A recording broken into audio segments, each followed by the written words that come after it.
Добрый вечер, дорогие друзья. 24 мая, вторник. На часах в Якутске 19:08. Прямой эфир информационно-аналитической авторской программы «Арена событий». Программа для тех, кто хочет знать события в лицо. В студии Владимир Сенюшкин. Прямой эфир, и, как всегда, мы рады принять ваши звонки по телефону 35 33 10. Вы его видите на своих экранах. Мы всегда рады общению с вами. Сегодня у нас в гостях секретарь Якутского регионального отделения Всероссийской политической партии «Единая Россия» Александр Наговицын. Александр Александрович, добрый вечер, спасибо, что пришли. Добрый день, Владимир. Добрый день, уважаемые телезрители. Вот мы договорились с вами, что вы сделаете обращение к зрителям в начале программы. Уважаемые якутяне, уважаемые земляки, я хотел бы от своего личного лица, от имени партии Якутского регионального отделения партии «Единая Россия» поблагодарить вас за столь активное участие в предварительном голосовании. Спасибо вам за помощь, за то, что вы нам подсказываете, кого же нам выставить на выборах 18 сентября в Государственную Думу. Спасибо. Ну, Александр Александрович, приступим к нашему эксклюзиву. Прошло 2 дня после выборов. И сегодня состоялась пресс-конференция, на которой были озвучены, их надо, наверное, назвать предварительные все-таки итоги праймериз, предварительного голосования. Можем ли мы сейчас назвать какие-то цифры? Да, конечно же. Надо сказать, что в целом по республике приняло участие 86 943 человека. Мы провели предварительное голосование на 165 участках на всей территории республики Саха-Якутия. К сожалению, из-за труднодоступности районов в некоторых случаях мы проводили только в районных центрах, были ограничены именно по вопросам погодным и так далее. Да? Да. Но, тем не менее, очень высокая активность. Я еще раз в межсезонье, кстати говоря. В межсезонье, да. Вы знаете, что у нас сейчас пора охоты, мужчины у нас занимаются тем. Тем не менее, активно очень приняли участие. И мы, признаюсь, в Дальнем Востоке мы заняли первое место своими показателями. 13,97% жителей республики, это число от количества избирателей, приняли участие в выборах. И мы в Дальнем Востоке, ну и в целом в России наши очень неплохие показатели. А давайте сравним с Хабаровским краем. Хабаровский край, знаю, что вы располагаете цифрами. Хабаровский край имеет 1 050 000 избирателей, но на выборы пришло всего лишь 6%, это 60 с небольшим тысяч человек, поэтому надо сказать, что мы со своими 86 тысячами, мы даже больше проголосовали, хотя у нас избирателей 466 тысяч, 422 470 человек. Мы даже по этому уровню показателей абсолютно выше Хабаровского края. Мы еще вернемся к вопросу вот этой вот большого участия избирателей, да, в праймерис. А можно ли по персоналиям? Да, ну, конечно же, ожидаемо победила Галина Кентина-Данчикова, человек узнаваемый, человек уже давно в политике, наш председатель правительства. Она заняла первое место, набрав 56 540 голосов. Вторым идет Юрий Степанович Куприянов, который набрал 47 954 голоса. Ну, тоже человек узнаваемый, давно в политике, работает в администрации, возглавляет администрацию главы и правительства Республики Саха-Якутия. Ну, а третье место приятно занял Чекур Гаврилев. Поэтому вот та процедура предварительного голосования, которая сейчас была применена, она позволила молодым людям именно пробиться, сделать свои первые шаги в политике. Я считаю, что у нас появились новые лица. Это как Владимир Амосов, это вот как Чекур Гаврилев. Да. И у них разница небольшая. Вы знаете, что всего 37 голосов. Их разделило. Да. Соответственно, Чекур занял 3-е место, а Владимир Амосов 4-е. О чем такая вот небольшая разница может свидетельствовать в принципе? Более того, разница между 3-м и 4-м 37 голосов, разница между 10-м и 11-м 11 голосов. Ну, я хотел бы сказать, что впервые на этом предварительном голосовании у нас было применено рейтинговое голосование, то есть любой выборщик мог проголосовать либо за всех 15 человек, либо выборочно за кого-то. Это, во-первых, создало свою интригу, и с другой стороны, конечно же, конкуренция внутри, она происходила, и вот небольшие эти разницы между участниками говорит о том, что все-таки конкуренция была, и она реально была. Сколько знаков было обработано вот всего? Более 190 тысяч знаков, да. То есть это благодаря тому, что поэтому были, конечно, сложности в подсчете голосов. Единая Россия, она не использовала систему ГАЗ-выбора, она использовала свою систему, поэтому, конечно же, при подсчете это вызывало определенные трудности. Понятно. То есть с этим связано то, что многие ожидали объявления результатов выборов в понедельник с утра еще, да, и вот такая вот задержка связана с этим? Мы в понедельник уже информацию узнали о том, что как у нас прошли выборы, но было поручение Федерального оргкомитета о том, что до значит, заседание Федерального оргкомитета не давать информацию о тех товарищах, которые победили. Для того, чтобы, значит, Федеральный оргкомитет имел время проверить наши протоколы и так далее. Когда официально Ну, будут объявлены результаты? Ну, вчера, значит, вечером мы получили новую информацию о том, что все-таки регионы тоже, не мы только звонят, люди переживают о том, что и какие-то подозрения навевают, это почему информацию не дают. Поэтому Федеральный комитет принял решение, значит, информацию дать. Но 27 мая пройдет заседание Федерального комитета, на котором... Александр Александрович, у нас реклама. Мы вернемся в студию ровно через 2 минуты и продолжим разговор.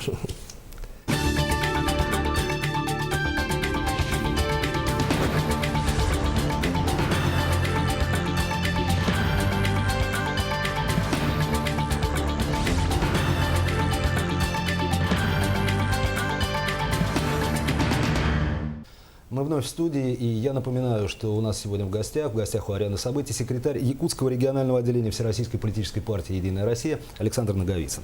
Александр Александрович, продолжим. Значит, результаты, официальное объявление результатов ожидается в пятницу, а официальное объявление кандидатов от партии «Единая Россия» на выборы. В конце июня месяца мы ожидаем, что 27 июня пройдет второй этап съезда партии, на котором у нас будут утверждены именно кандидаты от «Единой России» на предстоящих выборах в Государственную Думу. Понятно, понятно. Мы уже затронули такой момент, как абсолютное лидерство по числу принявших участие избирателей в голосовании, среди, во всяком случае, ДФО, Дальневосточного федерального округа. Что это дает республике? В республике, во-первых, при распределении партийных мандатов мы, к сожалению, пока не знаем нарезку округа, с кем мы будем участвовать. Тем не менее, мы можем официально заявлять уже о своих возможностях и участии нашего кандидата номером 1 в предстоящих выборах. Скажем, если мы будем с Хабаровским краем, с нашими дальневосточниками, с Амурской и Еврейской областью, то своими показателями мы можем претендовать, чтобы наш человек был номером 1 в этом списке партийном. И это реальный шанс республики получить 2 депутатов от «Единой России», одномандатника и по партийному списку. Это действительно важно. Это конечно же, важно, да. Вот скажите такой вопрос. Есть ли отличия по результатам голосования за тех или иных кандидатов в городе и в селе? Я к чему это говорю? Может быть, какие-то города и села голосовали за своих кандидатов?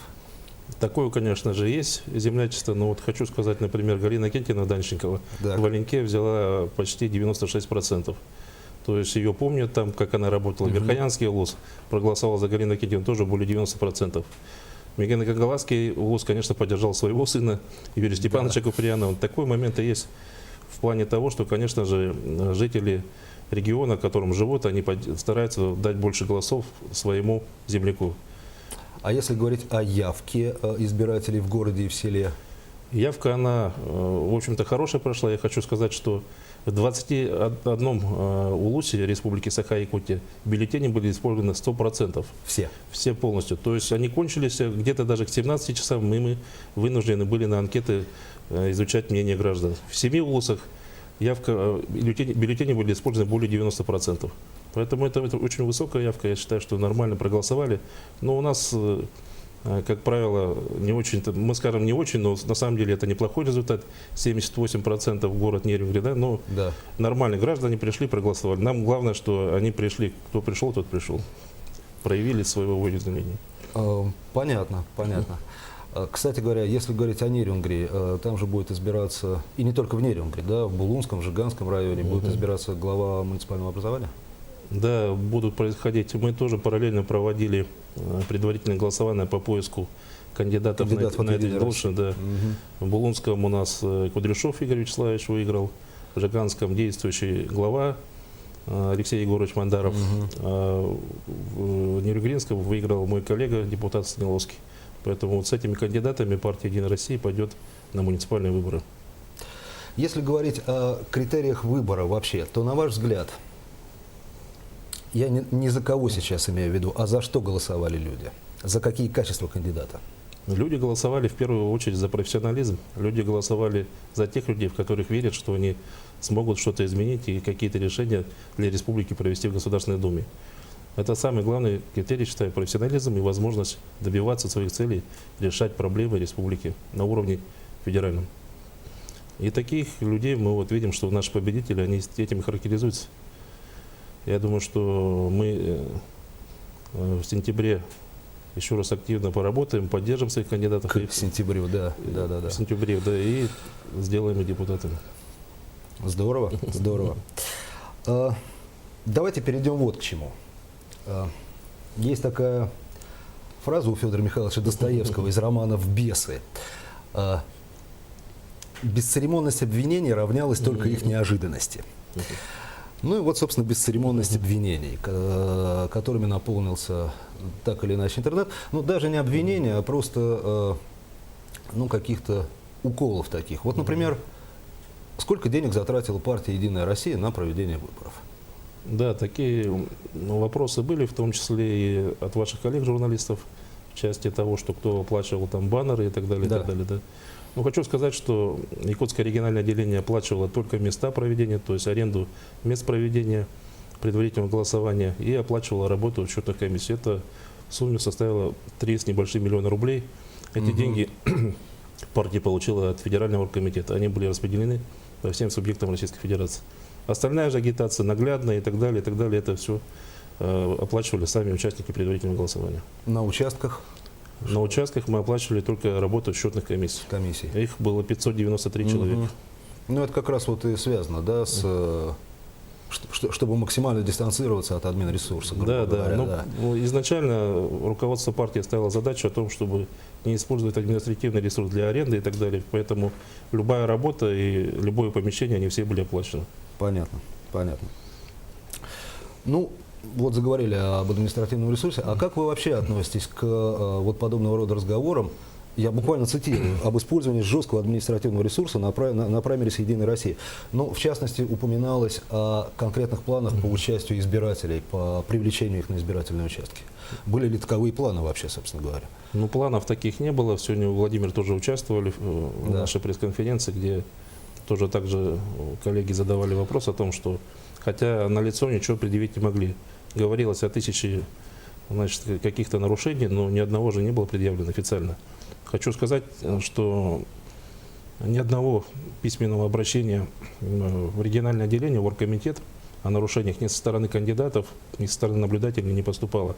Ну а то, что касается административного ресурса, что жалуется, что его используют, это удел любой партии правящей. Я думаю, что он преследует «Единую Россию» и будет ее преследовать, пока она будет на гребне. Ну, естественно, совершенно. Ну и что с этим делать? Ну, я почему, собственно, об этом говорил, потому что, может быть, ну, конечно, в новостях люди посмотрят фрагменты пресс-конференции, которые, ну, там, наши коллеги предоставят им, а в программе можно об этом поговорить более подробно, собственно, и повторить те же самые вопросы, которые на пресс-конференции возникали. Потому, собственно говоря, я и задаю. А вот такой момент. Вот такого вопроса не звучало. Вот эта суета вокруг, собственно говоря, там, единого дня проведения праймерис, предварительного голосования 22 числа, она же, в общем, только на руку партии «Единая Россия». В том смысле, что залезаешь в интернет, а там все о «Единой России», о проведении праймерис. Может быть, это сама «Единая Россия» инициировала подобного рода возбуждение общественного мнения? Но любое упоминание, как вы знаете, это является рекламой. Говорят, Ну, кроме некролога, можно и некролог посчитать последней рекламой. Поэтому, конечно, партия технологически использует различные методы привлечения населения к своим мероприятиям. Ну, давайте подойдем вот к такому важному моменту. В ходе процедуры предварительного голосования и на встречах, и на дебатах, на различных, собирались предложения от жителей республики. Причем собирались они, и некоторые эти предложения были адресованы вот именно конкретным участникам праймерис, конкретным участникам предварительного голосования. И я сейчас имею в виду в первую очередь тех, кто не занял первое, второе, ну и даже там третье, четвертое место. Вот что с этими предложениями будет потом? Как они будут... Именно, вот я имею в виду предложения пока от жителей, от избирателей. Мы их всех собираем. Мало того, значит, мы договорились со всеми участниками предварительного голосования, что они свои предложения для создания рабочего документа под названием «Программа партии именно по Республике Саха-Якутия» приняли активное участие. Но и сегодня Александр Павлович, наш участник, да, он предложил также коллегам подписать обращение. Гриценко, да, Александр Павлович, подписать обращение именно к жителям республики и объединиться вокруг, не расстаться на сегодняшнем дне, что мы там На самом деле у данного мероприятия нет проигравших. Я считаю, что каждый все-таки свою Вот вы трибуну предварили мой нашел. следующий вопрос. Есть ли проигравшие в праймериз? Нашел свою трибуну, успел пообщаться, но я надеюсь, что он приобрел опыт для дальнейшей своей политической жизни. Как люди, занявшие, ну скажем так, с 3 по 15 место, могут в дальнейшем использовать вот этот вот ресурс, который, я считаю, они, в общем, получили? Партия достаточно, я думаю, что спокойно подошла, никто ни за что не платил, ни за какие дебаты и так далее, Ну. да, за участие. Но, во-первых, человек, принявший участие в столь большом мероприятии, он в дальнейшем может, я думаю, что выдвигаться и на муниципальные посты, и в Государственное собрание ЛТМ, приобретая опыт политической борьбы, конкурентной борьбы внутри партии.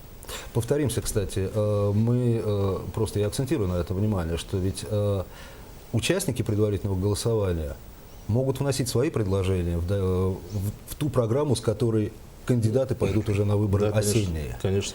К ним прислушиваются, их обработают эти Конечно, предложения. Да. Мы об этом говорили в ночь 22 числа, когда кандидаты собирались, Да. и мы в штабе обсуждали эти вопросы. Понятно. То, что молодые люди заняли высокие места, для меня это, в общем, показатель. Как для вас? Для меня это очень тоже показатель, но я считаю, что вряд ли они смогли бы, наверное, достичь... Я, кстати, таких- Чукура Гаврилева тоже отношу к молодым людям вполне, на Конечно, самом деле. Да. вряд ли они смогли бы достичь этих высот без участия в предварительном голосовании, в демократическом предварительном голосовании, в котором приняло столько жителей республики. Мгм. Я очень рад этому, я думаю, что у них впереди будущее большое. Ну а какое вот будущее? Вот, Ну, эту каким вы видите его? дорогу эту они должны себя уже выбрать сами, я думаю, что они...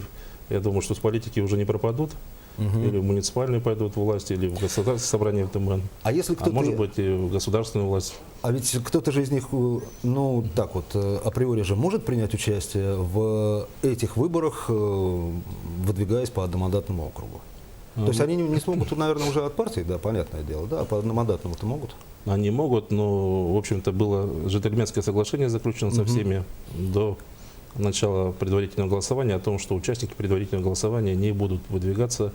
Оно касалось, собственно Да, говоря, вот да. этого, да? Да, ну, договаривались о том, что мы поддерживаем того, кто победил. Ну, кто победил, понятно, теперь, значит, мы все, одна команда, 15 человек, ну, в том числе и региональное отделение, должны работать на победу наших первых лиц. Александр Александрович, я поздравляю вашу команду, я поздравляю с этим результатом, совершенно замечательным. Примите Спасибо. поздравления, вы Спасибо. молодцы. На этом наш эфир завершен. Я напоминаю, что в гостях у нас был секретарь Якутского регионального отделения Всероссийской политической партии «Единая Россия» Александр Наговицын. Всего вам доброго. До свидания.